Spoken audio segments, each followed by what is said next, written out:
बिस्मिल्लाहिर्रहमानिर्रहीम अस्सलाम वालेकुम मेरी यूट्यूब फैमिली किवें तुसीं सारे अल्लाह पाक तुहानूं खुश रखे बाद रखे अल्लाह पाक तुहाडे दस्तरखान हमेशा भरे रखे। अज मैं तो तुसीं वेख रहे होगे सैटअप चेंज होया है, पकान तो पहले ही खाना अगे आ गया। असल च अज मैं आ गई हाँ लाहौर। अचानक लाहौर आने की वजह की है मैं तुहानूं दसांगी।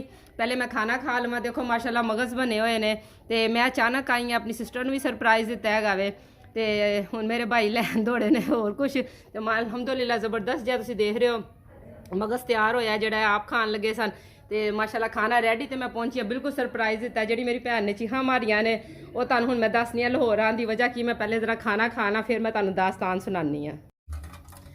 अल्हम्दुलिल्लाह रोटी खा के असीं हुण वेले हो चुके हाँ। हुण मैं तुहानूं दस्सण लगी आं दास्तान मेरे लाहौर आने दी। सारे तुसीं हैरान हो रहे होगे कि भैन ने कोई जिक्र नहीं कीता लाहौर आने दा। हासा बना रहा। छोटी सिस्टर कोल बैठी हुई देख के खुश होनी पई आं। घ्यो पांदी पई है। इन्हां दा माशाल्लाह नाश्ते दा काम है। तुहानूं इंशाल्लाह मैं मेरे भाई नाश्ता बनाते हैं जोड़ा वो चन्निया की पूरी रेसिपी तुहानूं दसांगी इंशाल्लाह ताला। इन्हां दा नाश्ते का काम है। छोटी सिस्टर नाल दा अल्लाह पाक इन्हां दे कमाई और रिज़्क बरकत होए। माशाल्लाह मेरा बहुत ज़्यादा ख्याल रखते हैं। वेखते पे कल की तैयारी हो रही हफ्ते की तो इंशाल्लाह कल पूरी रेसिपी दसी जाएगी तुहानूं। असल गल वालानी होया जे कि मैं सुबह बच्चों कॉलेज वास्ते उठाया यूनीवर्सिटी वास्ते तो कहता मामा जी मैंने छुट्टी करनी है।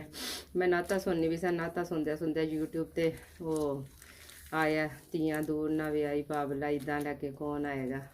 बस वो सुननी पई सा तो ज़ारो कतार होना शुरू हो गई। पूरी सुनद्या सुनद्या पता ही नहीं चलिया जिन्होंने कहते हैं कि किन्ना मैं रोई हाँ। मेरे मियाँ साहब नाइट ड्यूटी करके आए तो मुस्करांदे होए चेहरे की बजाय रोंदी हुई शक्ल मेरी मिली। कहते हैर हैगी है अगे पिछे सब हैर है। मैं क्या हैर बस मैं लाहौर जाना है। कहते क्यों की होया है। मैं क्या बस मैं लाहौर जाना है। कहते ना इतने 28 तरीक है तनखा तो आंदे ज़रा। मैं क्या बस मेरा दिल नहीं कर रहा हूँ इतने रहन ते मैं बस जाना है लाहौर। कहते सच्ची मुझी तेरा दिल करता है चल मैं कुछ पैसों का करना। उन्होंने माशाल्लाह अरेंजमेंट करके मैनू तकरीबन 11 बजे मैं मनोगे तुम पैकिंग शैकिंग की। कहते चल तू पैकिंग कर की हुई। मैं क्या नहीं। अलमारी चो कड्डे कपड़े हैंगर चो बाहर 3 सूट रखे बच्चे के कपड़े इस्त्री करके आई हैंगर च। मैं तो अपने काम उधर के भी निपटाए अल्लाह के हुक्म ना। बस 11 बजे मैं गड्डी च बैठ गई और फिर दिल खलोंदा ही नहीं सी पिया।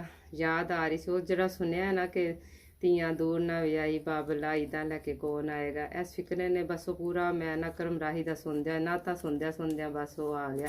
तुसीं मनोगे कि मैं पूरे रस्ते कुछ नहीं खादा चाह के नाल। फिर मैं किसी ने दसिया भी नहीं। छोटी सिस्टर के घर ही आनी है जी इस टाइम मैं घ्यो के पैकेट खो रही है तो माशाल्लाह काफ़ी काम करती है अफसर भाई के नाल। तो मैं कि पूरे रस्ते कुछ खादा भी नहीं है।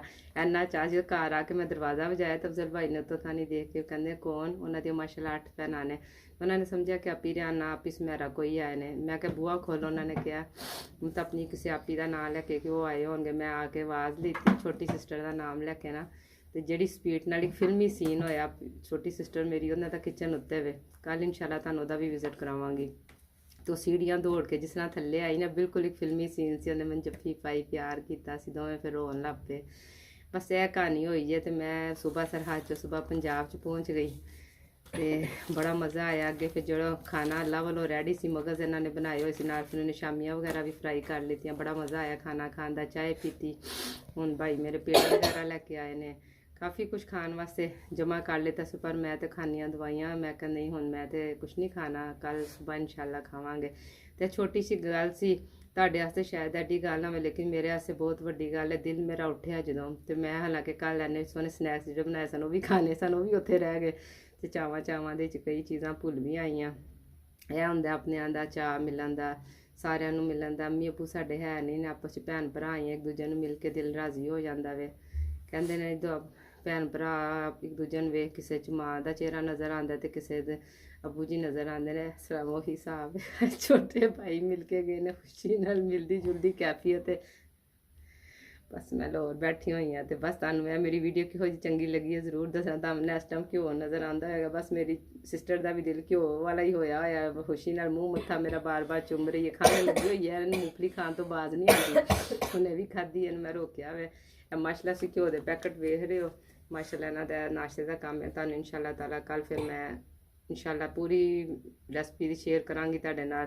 ते दुआ करना लाहौर च मेरी तबीयत सही रहे क्योंकि मैनू अक्सर पेट का मसला हो जाता है पानी का मसला। हुण सारियां वल जाना जिधर जिधर जावांगी जो मैनू खुआन पियानगे इंशाल्लाह ताला तुहाडे नाल सारी शेयर की जाएगी डेली अपनी रूटीन। क्योंकि हुण मैं हफ्ते इत्थे खान पकान तो रही ਫਿਰ ਇਨਸ਼ਾਅੱਲਾ ਨਵੀਂ ਕਿਸੇ ਹੋਰ ਮਤਲਬ ਕਿਸੇ ਹੋਰ ਘਰ ਜਾ ਕੇ ਮੁਲਾਕਾਤ ਹੋਈ। ਦੇਖੋ ਹੁਣ ਮੈਂ ਇੱਧਰ 2 ਦਿਨ ਰਹਿੰਦੀ ਹਾਂ, ਕਿੱਥੇ ਕਿੱਥੇ ਜਿੱਥੇ ਜਿੱਥੇ ਜਾਵਾਂਗੀ ਉਸ ਘਰ ਜੋ ਵੀ ਮੇਰੇ ਨਾਲ ਖਾਣ ਪਿਆਣ ਦਾ ਜੋ ਵੀ ਸਿਲਸਿਲਾ ਹੋਏਗਾ ਤੁਹਾਡੇ ਨਾਲ ਸਾਰੀ ਵੀਡੀਓ ਸ਼ੇਅਰ ਕੀਤੀ ਜਾਏਗੀ। ਤੇ ਫਿਰ ਇਨਸ਼ਾਅੱਲਾ ਅਗਲੇ ਦਿਨ ਤੁਹਾਡੇ ਨਾਲ ਮੁਲਾਕਾਤ ਹੋਏਗੀ। ਹੁਣ ਮੈਂ ਇੱਥੇ ਹੀ ਤੁਹਾਡੇ ਕੋਲ ਇਜਾਜ਼ਤ ਚਾਹਾਂਗੀ ਐਸੇ ਦੁਆ ਦੇ ਨਾਲ ਕਿ ਅੱਲਾਹ ਪਾਕ ਤੁਹਾਨੂੰ ਸਾਰਿਆਂ ਨੂੰ ਮਦੀਨੇ ਦੀ ਜ਼ਿਆਰਤ ਕਰਾਵੇ।